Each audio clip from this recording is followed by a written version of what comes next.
Everyone, তো সেদিন ছিল শুভ জন্মাষ্টমী। আমার এই ভিডিওটা অনেক দিন ধরেই করা ছিল, জন্মাষ্টমীর দিন করেছি, কিন্তু ছাড়তে খুব লেট হয়ে গেল এডিটিংয়ের জন্য। তো শুভ জন্মাষ্টমীর দিনকে আমি দেখো গোপাল ঠাকুরকে একটা সুন্দর মালা করে পরিয়ে দিয়েছিলাম, আমার নিজের হাতে করা। আর এদিকে তাল তো ঘষে নিয়েছি, দেখতেই পেলে। আর এদিকে তালের জন্য না আমি নারকেল কুড়াচ্ছিলাম। মা বললো তালের মধ্যে নারকেল দিলে নাকি ভালো লাগে, তো তাই জন্য নারকেল কুড়িয়ে নিচ্ছি। তালের বড়াতে নারকেল দেয় মা, যখন নারকেল থাকে তখনই নারকেল দেয়, আর অন্য সময় নারকেল ছাড়াই করে। আর এদিকে মা দেখো আমাকে একটা দুধের প্যাকেট দিয়েছে, মা কাটতে বললো, তাই মাকে দুধের প্যাকেটটা কেটে দিলাম। আর এদিকে মার সাথে সাথে হেল্প করছিলাম। আর এদিকে মা দেখো ময়দা মেখে নিয়েছে, আর এদিকে সুজি করতে বসে গেছে, তারপরে লুচিও করবে।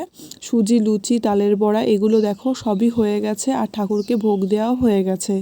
এরপরে ঠাকুরের আরতি হবে। তার আগে তোমাদের সাথে শেয়ার করি তোমাদের কাদের কাদের বাড়িতে এরকম হয়েছিল। আর আমি দেখো আমার মা আর আমি মিলে দুজনা মিলেই পুজো দিয়েছিলাম সেদিনকে। তো তোমরা বলো কাদের বাড়িতে পুজো হয়েছিল এরকম। আর আমাদের বাড়িতে খুব ছোট করেই পুজো হয় গোপাল ঠাকুরের। তো এই দেখো মা সব কিছু দিয়ে আরতি করছে। আর ওইদিকে আমিও একটু ভিডিও করে নিলাম, ছোট ছোট ক্লিপ তোমাদের শেয়ার করছি। অনেকক্ষণ ধরেই মা আরতি করেছে, সব কিছু দিয়েই আরতি করেছে। আর এইদিকে দেখো মা তো শতনাম পড়তে বসে গেল আরতি করার পরে। এইদিকে আমি দেখো লুচি যেটুকু বাকি ছিল না, আমরা অল্প করে লুচি করে ঠাকুরকে ভোগ দিতে মানে যেহেতু টাইম হয়ে যাচ্ছিলো সেই জন্য দুপুরবেলা দিয়েছি। এবার ঠাকুর ভোগ দেবো, দেরি হয়ে যাবে, সেই জন্য আমরা তাড়াতাড়ি চলে গেছিলাম ঠাকুরের ওখানে। ঠাকুরের যেহেতু দুপুরবেলা আমরা দিয়েছি, সেহেতু চলে গেছিলাম তাড়াতাড়ি ঠাকুরকে সেবা দিতে। আর এদিকে যেটুকু বাকি ছিল লুচি করা সেটুকু আমি করছিলাম। এই দেখো আমি কিন্তু কোনো সময় লুচি ভাজি না, আমার মাই লুচি ভাজে, আমি বেলে দিই মাকে, আর মাই লুচি ভাজে। সেদিনকে একটু অন্যরকম হয়েছিল, আমি না মা এদিকে শতনাম পড়ছে, আমি ভাবলাম যাই গিয়ে লুচিগুলো তাহলে ভেজেই নিই।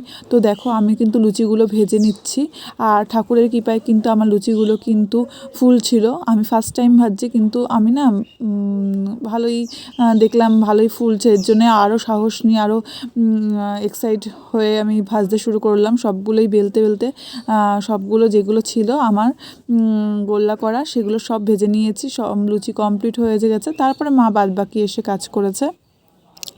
তো তোমাদের এই ভিডিওটা কার কার ভালো লাগলো অবশ্যই তোমরা জানিও, আর আমাকে একটু সাবস্ক্রাইব করে দিও।